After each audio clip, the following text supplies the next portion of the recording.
इथूनच शॉर्ट वेगळं करायचं कुणी मागं पुढे होऊ नका.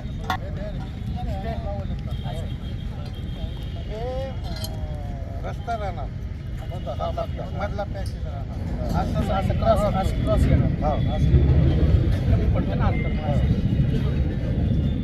आता इकडून एक मारणार असं जाण्यासाठी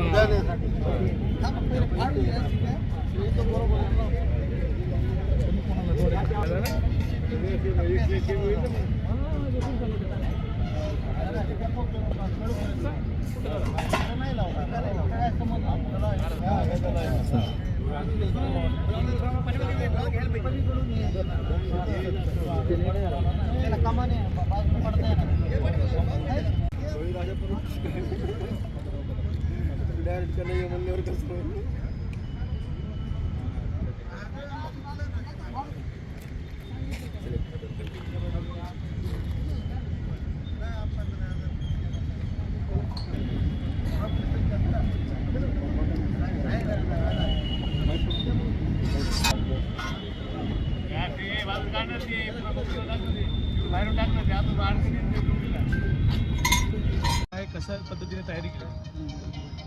आता या राज्य सरकारला धनगर आरक्षणाच्या संदर्भात हा शेवटचा इशारा देण्यासाठी राज्यातील धनगर बांधव उद्या लाखोंच्या संख्येने या मेळाव्यासाठी उपस्थित राहत आहे. हा इशारा मेळावा आहे. कशी तयारी केलेली आहे नेमकी तुम्ही? कसं काय आव्हान करणार आहात? राज्यभरातील गावागावातील धनगर समाज हा त्याच्यावर झालेल्या अन्यायाला वाचा फोडण्यासाठी उद्या लाखोंच्या संख्येनं त्याची ताकद दाखवेल आणि या सरकारला धनगर आरक्षण दिल्याशिवाय दुसरा पर्याय आता समोर ठेवणार नाही. आतापर्यंत सरकारने फक्त तोंडाला पानं पुसली, काय परिस्थिती सरकारची भूमिका? सरकारने म्हणजे पाणी 100% पुसली आहे. सरकारची नियत हे धनगर समाजाबद्दल चांगली नाही. वेळोवेळी आणि नेहमीच वेगवेगळे प्रलोभनं किंवा धनगर समाजाचा आता करतो परवा करतो. 3 महिन्याचा वेळ दिलेला होता. आता उद्या 20 तारखेला 3 महिने संपत आहेत आणि आचारसंहिता आमच्या डोक्यावर येऊन बसली आहे.